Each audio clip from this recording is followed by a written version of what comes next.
सुप्रभात सभी को।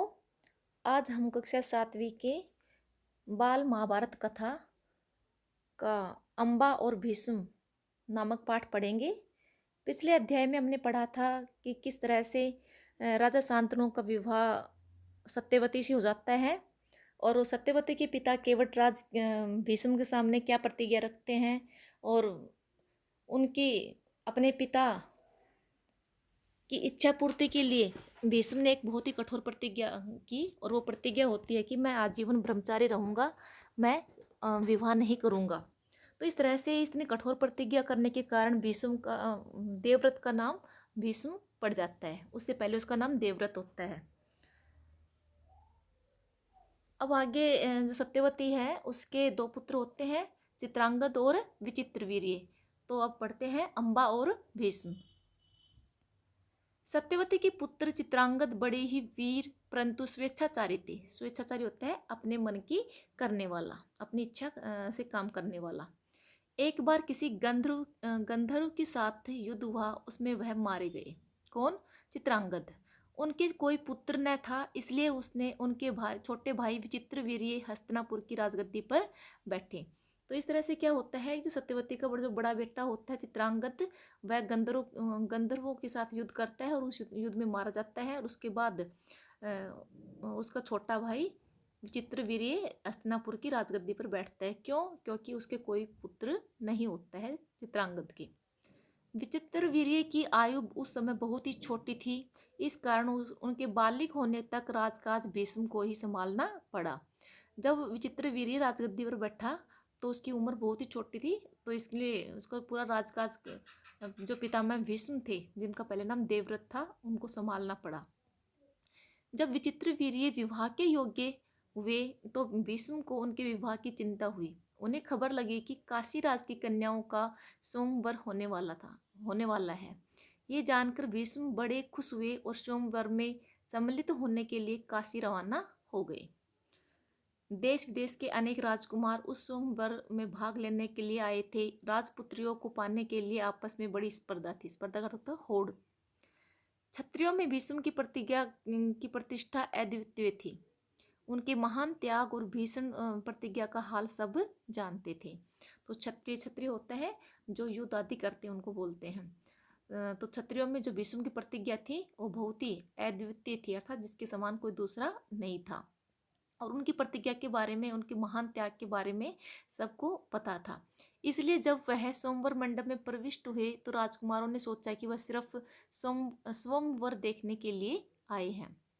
क्यों? क्योंकि सभी को पता था कि भीष्म ने आजीवन ब्रह्मचारी रहने की प्रतिज्ञा की थी, वो विवाह नहीं करेंगे। तो उन्होंने सोचा कि केवल स्वयंवर देखने के लिए आए हैं। स्वयंवर क्या होता है? जिसमें लड़की अपना वर, अपना दूल्हा अपनी मर्जी से चुनती है। उसकी जो मर्जी होगी, वहाँ पर जो भी राजकुमार उपस्थित रहते हैं उनमें से किसी को भी वो अपना वर मान सकती है।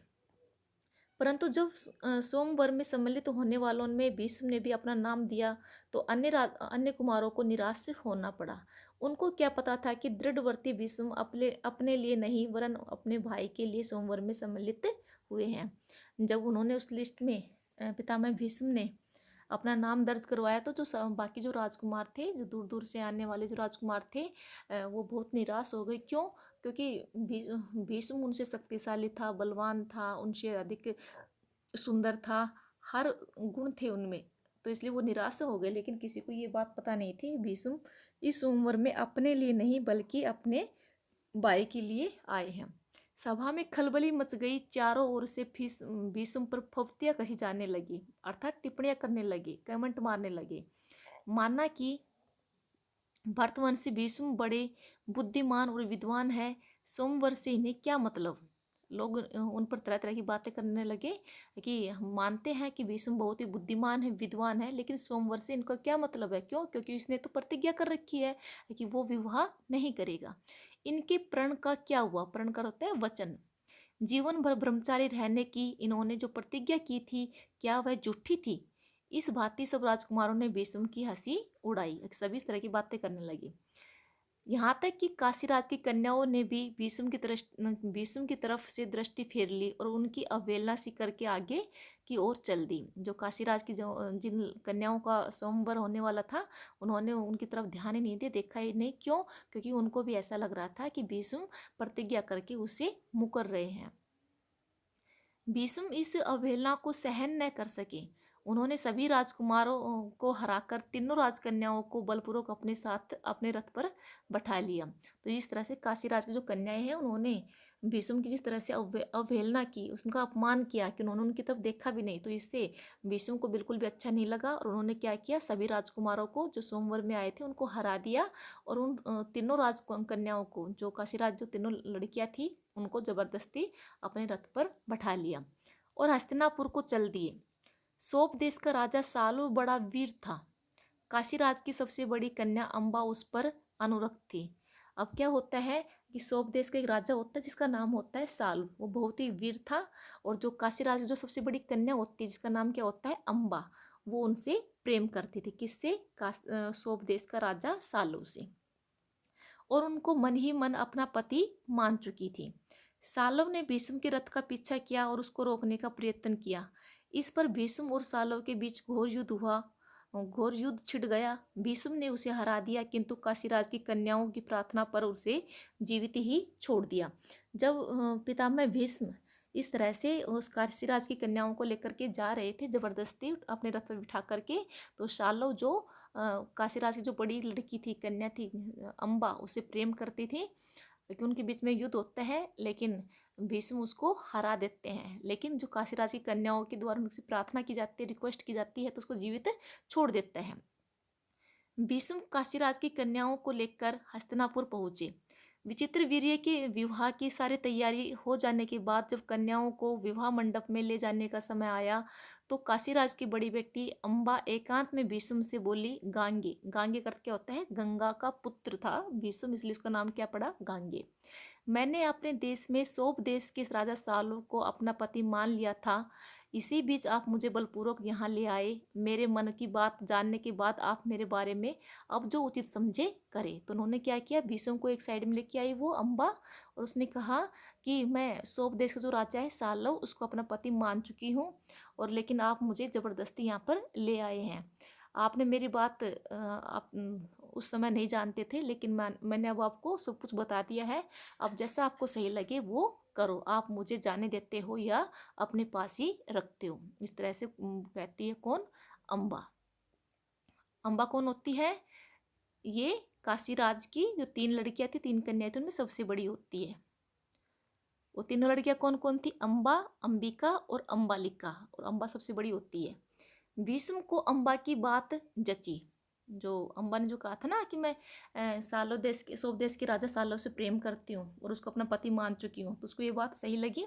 उन्होंने अम्बा को उसकी इच्छा अनुसार उचित प्रबंध के साथ सालों के पास भेज दिया, और अम्बा की दोनों बहनों अंबिका और अम्बालिका का विचित्र वीर्य के साथ विवाह करा दिया। तो इस तरह क्या होता है कि अम्बा को पूरा प्रबंध करके और सालव के पास पहुंचा दिया, और उसके अब 2 बहनें बची, अंबिका और अम्बालिका।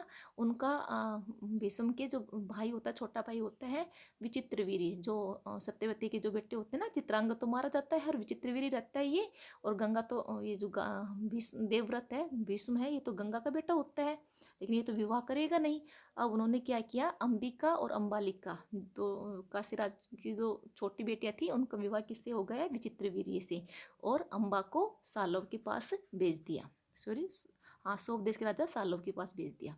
अम्बा अपने मनोनीत वर सोबराज सालव के पास गई और सारा वृत्तांत कह सुनाया, जो सारी बातें उसने कह दी। उसने कहा, राजन, मैं आपको ही अपना पति मान चुकी हूँ। मेरे अनुरोध से भीष्म ने मुझे आपके पास भेजा है, आप मुझे अपनी पत्नी स्वीकार कर ले। अब वो कहाँ जाती है, सोप देश के राजा सालव के पास जाती है, उनको बस सारी बात बताती है कि मैंने भीष्म से ये कहा था और उन्होंने मेरी बात मान ली, और मैं आपको अपना पति मानती हूँ, आप मुझे अपनी पत्नी के रूप में स्वीकार कर ले। पर सालव न माना। उसने अम्बा से कहा, सारे राजकुमारों के सामने भीष्म ने मुझे युद्ध में पराजित किया। पराजित कर होता है हराया। और तुम्हें बलपूर्वक हरण करके ले गए। इतने बड़े अपमान के बाद मैं तुम्हें कैसे स्वीकार कर सकता हूँ? तुम्हारे लिए अब उचित यही है कि तुम भीष्म के पास जाओ और उनकी सलाह के मुताबिक ही काम करो। अब जो सालव है, सोप देश का राजा, वो अम्बा को मना कर देता है कि मैं तुम्हें अपनी पत्नी नहीं बनाऊंगा। क्यों? क्योंकि भीष्म ने मेरा बहुत ही अपमान किया है, सभी राजकुमारों के सामने मुझे मेरे साथ युद्ध किया और उसमें हरा दिया और तुम्हें जबरदस्ती हरण करके ले गया। अब मैं तुम्हें अपनी पत्नी नहीं बना सकता, तो सही यही है कि तुम भीष्म के पास जाओ और जो वो तुम्हें जो भी सलाह दे वैसा करो। बेचारी अम्बा हस्तिनापुर लौट आई और भीष्म को सारा हाल कह सुनाया। अब अंबिका वापस आ जाती है हस्तिनापुर में और भीष्म को सारी बात बता दी। उन्होंने विचित्र वीर्य से कहा, वत्स, राजा सालव अम्बा को स्वीकार नहीं करता। इससे विदित होता है कि उसकी इच्छा अम्बा को पत्नी बनाने की नहीं है। तो वत्स छोटे भाई को भी बोलते हैं और पुत्र को भी बोलते हैं। तो भीष्म ने विचित्रवीर्य से कहा कि जो सालव है वो अम्बा को स्वीकार नहीं कर रहा है, तो इससे लगता है कि वो अम्बा को अपनी पत्नी बनाना नहीं चाहता है। अब उसके साथ तुम्हारा ब्याह करने में कोई आपत्ति नहीं नहीं रही है। तो उसने कहा कि अब अम्बा के साथ भी अब तुम ही विवाह कर लो। पर विचित्रवीर्य अम्बा के साथ ब्याह करने को राजी न हुए। बेचारी अम्बा न इधर की रही न उधर की, कोई और रास्ता न देखकर वह भीष्म से बोली, गांगे, मैं तो दोनों ओर से ही गई, मेरा कोई भी सहारा न रहा। आप ही मुझे हर लाए थे, हर मतलब अपहरण करके किडनैप करके लाए थे। अतः अब आपका ये कर्तव्य है कि आप मेरे साथ ब्याह कर ले। अब जो अम्बा है, अंबिका और अम्बालिका का तो विवाह हो जाता है विचित्रवीर्य के साथ, लेकिन अम्बा है उसको ना तो सोप देश का राजा स्वीकार करता है और ना विचित्रवीर्य, दोनों उससे शादी करने के लिए मना कर देता है। तो अम्बा उसको कहती है भीष्म को कि मुझे आप ही हरण करके लेके आए थे, इसलिए आपका कर्तव्य बनता है कि आप मुझसे विवाह कर ले। लेकिन अब आपको पता है भीष्म तो कैसे विवाह कर सकता है? क्यों? क्योंकि उसने तो सत्यवती के पिता को वचन दिया था, अर्थात जो विचित्रवीर्य है उसके नाना को उसने वचन दे रखा था कि मैं आजीवन ब्रह्मचारी रहूंगा, विवाह नहीं करूंगा। अगर वो उससे विवाह कर लेता है तो उसका वचन टूट जाता है। तो वो आगे देखो क्या करता होता है फिर। भीष्म ने उसकी बात ध्यान से सुनी और अपनी प्रतिज्ञा की याद दिलाकर बोले, अपनी प्रतिज्ञा तो मैं नहीं तोड़ सकता। उन्होंने अम्बा की परिस्थिति समझकर विचित्रवीर्य से दोबारा आग्रह किया, पर वह न माना। भीष्म ने अम्बा को फिर समझाया और कहा कि सोबराज सालव के ही पास जाओ और एक बार फिर प्रार्थना करो। लाचार अम्बा फिर सालव के पास गई और उसकी मिन्नतें की, लेकिन दूसरे की जीती हुई कन्या को स्वीकार करने में सोबराज ने साफ इनकार कर दिया। अब बेचारी अम्बा ना इधर की रही ना उधर की, वो फिर से उसके पास गई सोप देश का राजा सालों के पास, लेकिन उसने मना कर दिया साफ साफ कि दूसरों के द्वारा अपहरण की गई कन्या को मैं स्वीकार नहीं कर सकता। अम्बा इस प्रकार 6 साल तक हस्तिनापुर अम्बा इस प्रकार 6 साल तक कहाँ गए, हाँ, अम्बा इस प्रकार 6 साल तक हस्तिनापुर और सोप देश के बीच ठोकरी खाती रही कि कभी वो हस्तिनापुर आती, हस्तिनापुर से फिर भीष्म उसको राजा सोप के पास पहुंचा देता है और फिर वो उसको मना कर देता है, फिर वो वहां पर आती है। तो 6 साल उसकी गुजर चुकी होती है इधर उधर ठोकरी खाते। उसने अपने सारे दुख का कारण भीष्म को ही समझा। उन पर उसे बहुत क्रोध आया और प्रतिहिंसा की आग उसके मन में जलने लगी। अब बेचारी क्या हुआ, ना इधर की रही ना उधर की रही। तो उसने सोचा कि जो सारे मेरे दुख का कारण ये भीष्म ही है। तो उसको भीष्म पर बहुत ही क्रोध आने लगा और उसके मन में उसे बदला लेने की भावना जग गई। अब कुछ भी हो जाए, मैं भीष्म से बदला लेकर ही रहूंगी। भीष्म से बदला लेने की इच्छा से वह कई राजाओं के पास गई। अब अकेली तो कुछ कर नहीं सकती थी, तो कई राजाओं के पास गई कि मेरा साथ दो और भीष्म से युद्ध करो या उसको मारो, और उनको अपना दुखड़ा सुनाया। भीष्म ने से युद्ध करके उनका वध करने को उसने राजाओं से प्रार्थना की, पर राजा लोग तो भीष्म के नाम से ही डरते थे। किसी में इतना साहस न था कि भीष्म से युद्ध करे। क्षत्रियों से एकदम निराश होकर अम्बा ने तपस्वी ब्राह्मणों की शरण ली। तपस्वियों ने कहा, बेटी, तुम परशुराम के पास जाओ, वे तुम्हारी इच्छा अवश्य पूरी करेंगे। तब ऋषियों की सलाह पर अम्बा परशुराम के पास गई। अब सभी राजाओं के पास चक्कर काटती रही, लेकिन किसी भी राजा में हिम्मत नहीं थी कि वो भीष्म से युद्ध करे। अब आखिर में क्या हुआ कि उसने देख लिया कि भाई जो क्षत्रिय हैं उनकी तो बस की बात है नहीं, राजाओं की बस की बात है नहीं। अब तपस्वी लोगों के पास गई तो तपस्वियों ने उनकी बातों को सुना और उनको कहा कि तुम परशुराम के पास जाओ। परशुराम कौन होता है? ये बहुत ही क्रोधित स्वभाव वाला एक तपस्वी होता है, एक मुनि होता है जो जिसको बहुत तेज क्रोध आता है और बहुत ही बलवान होता है वो। अम्बा की करुण कहानी, करुण का होता है दुख भरी कहानी सुनकर परशुराम का हृदय पिघल गया। उन्होंने दयाद्र स्वर में कहा, दयाद्र स्वर होता है दया की भावना से कहा, काशीराज कन्या तुम मुझसे क्या चाहती हो? अम्बा ने कहा, ब्राह्मण वीर, मेरी प्रार्थना केवल यही है कि आप भीष्म से युद्ध करें। मैं आपसे भीष्म के वध की भीख मांगती हूँ। तो परशुराम ने कहा कि मैं आपकी क्या सहायता कर सकता हूँ? तो उसने अम्बा ने क्या कहा कि मैं चाहती हूँ कि आप भीष्म से युद्ध करो, मैं आपसे भीष्म के वध की भीख मांगती हूँ। तो इस तरह से अम्बा परशुराम को कहती है। परशुराम को अम्बा की प्रार्थना पसंद आई। बड़े उत्साह के साथ वह भीष्म के पास गए और उन्हें युद्ध के लिए ललकारा। दोनों कुशल योद्धा थे और धनुष विद्या की जानकार भी थे। दोनों ही जितेंद्रिय और ब्रह्मचारी थे। समान योद्धाओं की टक्कर थी। कई दिनों तक युद्ध होता रहा, फिर भी हार जीत का निश्चय न हो सका। अंत में परशुराम ने हार मान ली और उन्होंने अम्बा से कहा, जो कुछ मेरे बस में था कर चुका, अब तुम्हारे लिए यही उचित है कि तुम भीष्म ही की शरण लो। अब क्या होता है, दोनों में खूब युद्ध होता है, लेकिन दोनों क्या होते हैं, बराबर के टक्कर के होते हैं। तो इस तरह से अंत में जो परशुराम है वो अपना हार मान लेता है और अम्बा से कहता है कि मेरे से जो कुछ भी हो सकता था मैंने वो कर दिया है। अब अच्छा यही है तो भीष्म की ही शरण में चली जाओ। पर अम्बा ऐसी बातों से कब विचलित होने वाली थी।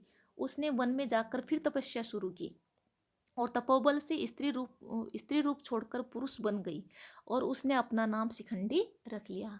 ये बहुत अब क्या होता है, अब अम्बा है जंगल में जाती है, तपस्या करती है और अपनी तपस्या के बल से वो क्या करती है, अपनी स्त्री का रूप छोड़ करके और पुरुष बन जाती है और अपना नाम क्या रखती है, वो शिखंडी।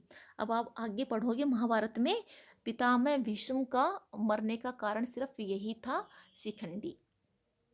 क्यों? क्योंकि पितामह भीष्म को पता था कि शिखंडी कौन है, अम्बा है, और उन्होंने प्रतिज्ञा कर रखी थी कि मैं किसी स्त्री पर हथियार नहीं चलाऊंगा। तो उसने हथियार चलाया नहीं और अर्जुन है वो इस शिखंडी की ओट में होकर के पितामह भीष्म पर बाण चलाएगा। जब कौरवों और पांडवों के बीच कुरुक्षेत्र के मैदान में युद्ध हुआ तो भीष्म के विरुद्ध लड़ते समय शिखंडी रथ के आगे बैठा था और अर्जुन ठीक उसके पीछे। ज्ञानी भीष्म को ये बात मालूम थी कि अम्बा ही शिखंडी का रूप धारण किए हुए हैं, इसलिए उन्होंने उस पर बाण चलाना अपनी वीरोचित प्रतिष्ठा के विरुद्ध समझा।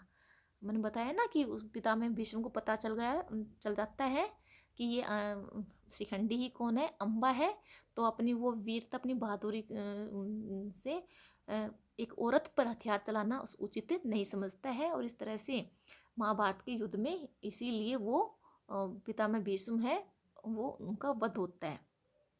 इसलिए उन्होंने उस पर बाण चलाना अपनी वीरोचित प्रतिष्ठा के विरुद्ध समझा। शिखंडी को आगे करके अर्जुन ने भीष्म पितामह पर हमला किया और अंत में उन पर विजय प्राप्त की।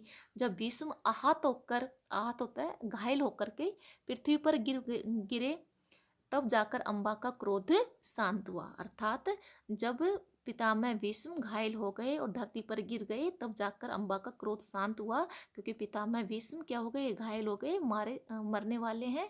उनके मरने के बाद ही अम्बा का क्रोध शांत होता है। इस तरह से हमने देखा कि राजा शांतनु है, उसके दो रानियां थी, गंगा और सत्यवती। गंगा से देवव्रत अर्थात भीष्म होता है, लेकिन वो आजीवन ब्रह्मचारी रहने की प्रतिज्ञा करता है। तो सत्यवती के दो पुत्र होते हैं, विचित्रवीर्य, चित्रांगद और विचित्रवीर्य। चित्रांगद छोटी सी उम्र में मर जाता है और उसके बाद गद्दी पर विचित्रवीर्य बैठते हैं। विचित्रवीर्य की दो रानी होती है, अंबिका और अम्बालिका, और इनकी जो बड़ी बहन है अम्बा, वो तो आपने पढ़ा ही है कि किस तरह भीष्म पितामह से ये बदला लेती है। अब अंबिका के धृतराष्ट्र होता है और अम्बालिका से पांडु, और धृतराष्ट्र की रानी होती है गांधारी, और पांडु की दो रानियां कुंती और माद्री। अब धृतराष्ट्र के 100 कौरव होते हैं और पांडु के 5 पांडव।